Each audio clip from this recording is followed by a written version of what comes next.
Welcome everyone to CBM Calling on this last day of April 2020. First, I would like to remind everyone that this Sunday at 4 p.m. Eastern Daylight Time, CBM is live streaming Solidarity Sunday. It is a 1-hour service and we welcome everyone to join us. And there is a live question for today's CBM Calling, and it is, what or who do you miss during these days of isolation and distance? Please take a moment to input your answer while you're listening to this call. Now, today we're joined by Michael and Melanie Waddell. They are our CBM's Global Field Staff for the Philippines. How are you, Michael and Melanie? Hi, John. We're good. Hi, John. Now, many of your supporters know that you came back to Canada about 2 weeks ago. Could you summarize briefly for those who didn't know what had prompted this and what the experience of that whole journey was like? Sure, John. Actually, for us, it was a big decision because in March, the end of March, the 30th, actually a month from today, we received a message from the embassy that said basically shelter in place, meaning stay where you're at as long as you're getting food, as long as everybody is safe, then we're not going to, send out a embassy plane to get everybody sort of thing.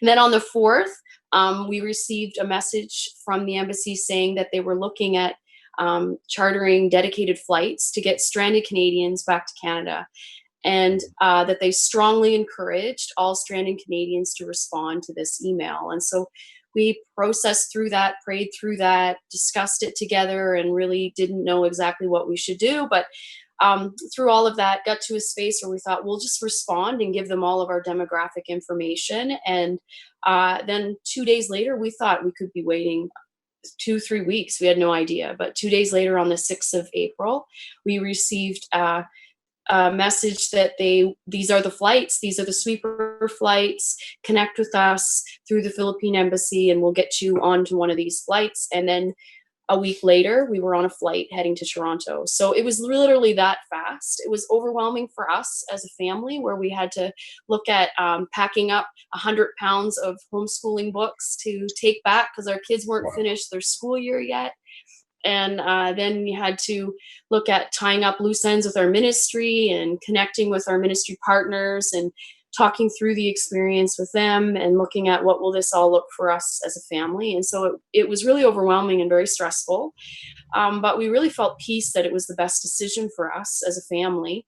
And then we look at our experience and see how God just really clearly went before us, where everything just went so it was so structured and so organized as sometimes things aren't always organized in the Philippines, but it was pretty organized. And we got home and we were in Toronto, and a funny story just quickly with our kids is that trip we've done many times, that direct flight, and often it's long. I mean, it's 14 and a half to 15 hours. And I don't know, we know so many people, so many of our supporters were praying for us, but the 6 of us looked at each other and we were like, that was the shortest 14 and a half flight I've ever been on, 14 and a half hour. And all of the flight attendants were in hazmat suits and we were all masked up and nobody could take their mask off. And that's the way we traveled home, almost like it was like a flying hospital or something. And and we get there and we were all looking at each other, was that really 14 and a half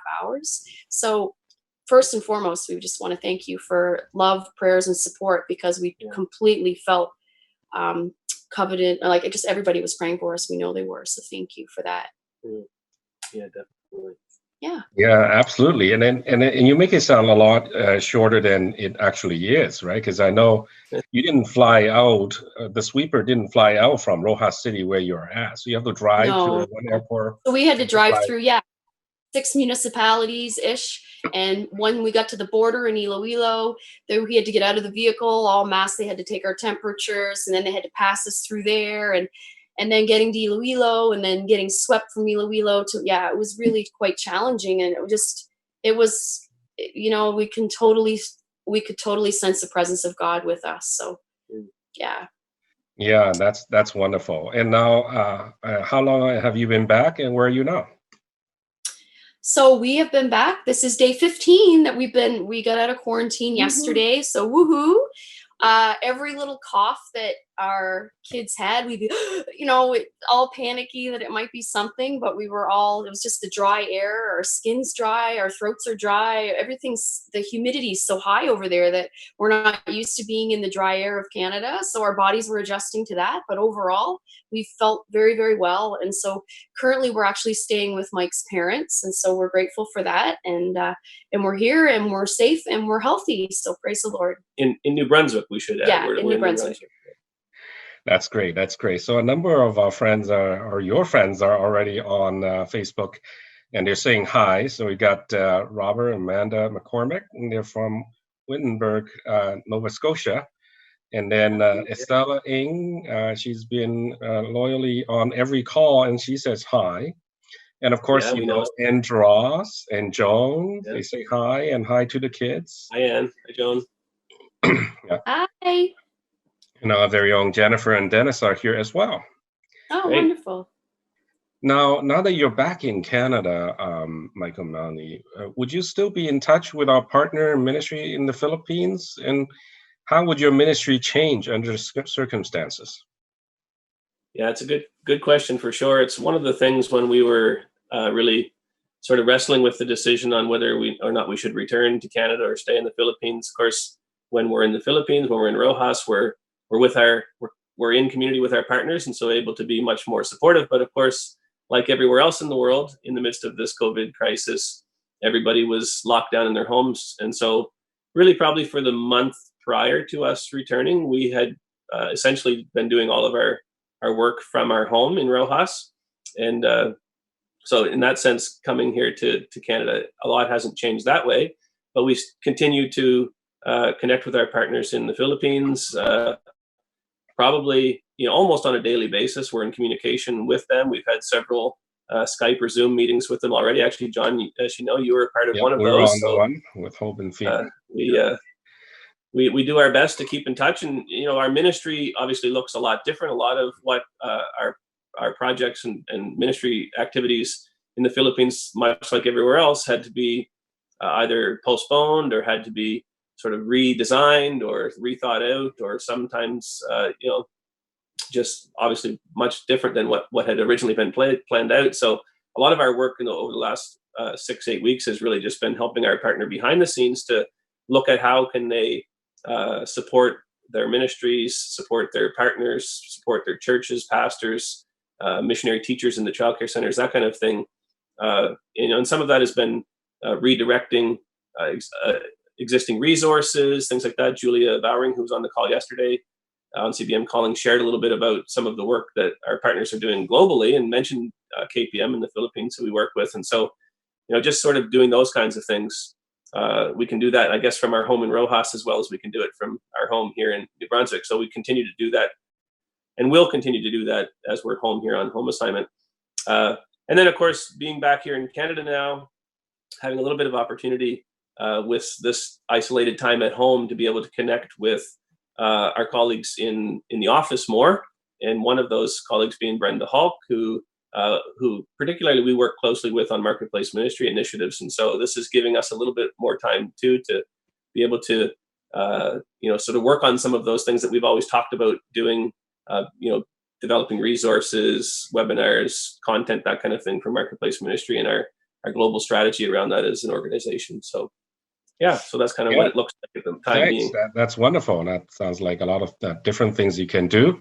And speaking of marketplace ministries, I will reserve some time and not talk about it now, but for those who are watching, next Tuesday on CBM Calling, Michael will spend more time to explain in more detail about marketplace ministries and what CBM is doing for that. Yeah, look forward to that. Yeah, and we got more people who are watching and saying hi to you. So Kathleen Susi, our team leader in Guatemala, says hi. Kathleen. Hi, Kathleen. And then Sharon Scott and Barb Keys, they're also there and say hi. Oh, nice. Hi. So now part of the reason that you're back is for home assignment. So this is not entirely not unscheduled. You're just a little ahead of time, right? You're slated for home assignment from June of this year, but now you're back in late April. What would be your home assignments plans now in light of the fact that you're back a little early? Yeah, you're quite right. Our original home assignment plan was to arrive, I think, in Toronto on June 6th or June 8th or something like that. So part of our decision why we did decide to take the embassy's advice and return when we did was because we had already this plan to be home this summer and to be doing a home assignment. Of course, again, with COVID pandemic going on and churches not gathering, home assignment is going to look quite different, and we're going to have to be creative around connecting with our church partners and with supporters. But we're excited about that opportunity. We were actually talking today about how, we think we can actually probably have a pretty meaningful home assignment in the sense that normally if you have face-to-face church visits, like on Sunday mornings, some of the other churches that maybe support you that you don't have those Sunday morning visits with don't get the same kind of attention. And now that we're sort of all online and doing these online services, things like that, we think we probably can have some better opportunities to connect with churches that we didn't have maybe Sunday morning schedules with. So we're looking forward to that.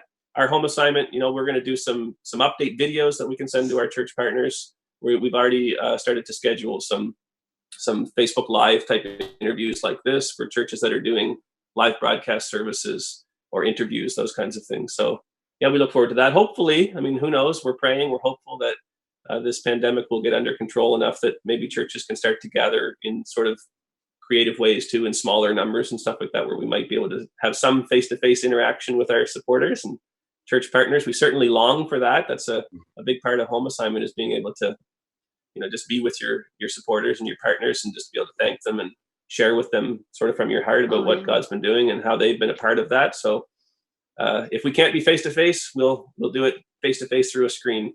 Yeah. So there's always a little bit of a grief around the idea of thinking we may not be able to see people in church congregations, because that's one of our favorite things, is connecting with the people that support us and love us and pray for us and allow us to feel the peace that we feel when we are serving overseas. So that there's definitely some, I hope that this changes kind of feelings around that. Yeah, absolutely. And I think everyone feels the Yeah. same. And we're all Absolutely. praying that, God will put an end to this COVID-19 crisis soon. Yeah. But it's comforting, I'm sure, for all of your partners in missions, whether they're churches or individuals, to know you're here safely, and then they'll probably be able to see you at least in this online services in their churches soon. Yeah, exactly. Yeah, and for those of you out there, you want to learn more about the Waddells and their ministry and to read their updates, then you can certainly go to our website. It's www.cbmin.org. And there's a URL at the bottom of your screen that you can click into, and you can go to their page and see all the updates about the Waddells. Now, lastly but not least, I'm sure a lot of people want to know how we can pray for you. Can you give us some prayer requests?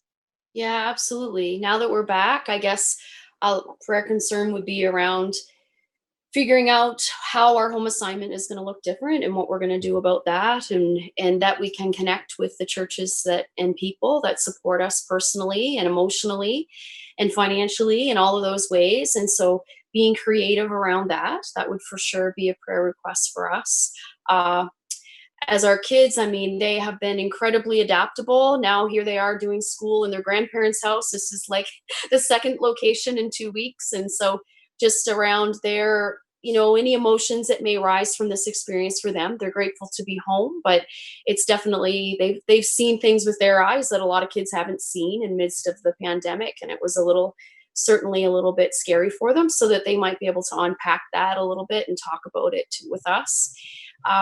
And I guess last there was, yeah, just for our partners, obviously in the Philippines, to remember them in prayer. They have, they have a lot on their plates, and are really trying to respond to the needs of the mission communities that they serve in. And we just want to be able to be, even in the absence, we want to be able to be present and be supportive to them. And so prayer is just around how we can do that and maintain that relationship and continue to be present and supportive of them as they sort of journey through this pandemic as well. And just one last thing I'll mention as a prayer item too is, We mentioned about home assignment. Our original plan was to come home the 1st of June for home assignment. And we didn't mention when we plan to go back. Our original date to return to the Philippines was at the end of September, after sort of completing a 4-month time home. But presently, we don't know. Yeah. I mean, our plan is fully, we're committed to going back to the Philippines to continue the work that God has given us there. We look forward to be able to doing that, but there's so much uncertainty right now around it that it weighs on us, because we're already sort of realizing that the end of September may not be a possibility. It may not be advisable yet by our embassy or by the Filipino government for us to return. We may not be able to. There may not be commercial flights, whatever. So, yeah, just I think some prayer around that for us, because if we can't return at the end of September, then of course there's all kinds of other things that we have to then deal with in terms of timelines and just our ministry and household even there and stuff like that. So that would be appreciated. Yeah, absolutely. Absolutely. And I think that's an important prayer item as well, because, all of us are in the same boat. We don't know what will happen and what the timeline is like. Yeah. But for you guys who are on home assignment, then obviously you want to have certainty about when that you can go back. But again, others like Darren, Laura Lee, Bessons, they're in the same boat. They're home assignment and waiting to see when they can go back. And I'm sure that we'll all put that into prayers and hope that at the due time you guys can go back to work with our partners out in the Philippines. Now we're also saying hi to Catherine Schmidt, who's praying for you guys, and also Lisa Lois is here. Hi, Lisa. Yeah. So it's a difficult time for everyone, as travel is severely curtailed. We might not be able to meet each other, but certainly we can still be meeting together. So now you'll see a short video by our National Field Staff in DR Congo, Polisi Kibaba, inviting everyone to Solidarity Sunday once again. We are inviting all of you to attend the CBM Solidarity Sunday online that will take place on the 3rd of May 2020 at 4 p.m. EST.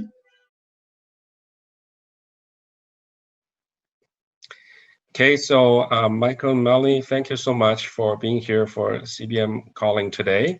And Michael, next week, Tuesday, we'll look forward to hearing from you about Marketplace Ministries. Yes. Yeah, that's great. Thank you. And thank you all for watching online on Facebook. Tomorrow at the same God bless time, you all. Tomorrow at the same time on CBM Calling, Jennifer Lau and Charlene Craig will be returning, and they'll be talking about how to deal with fear and anxiety during COVID-19. We'll see you all then.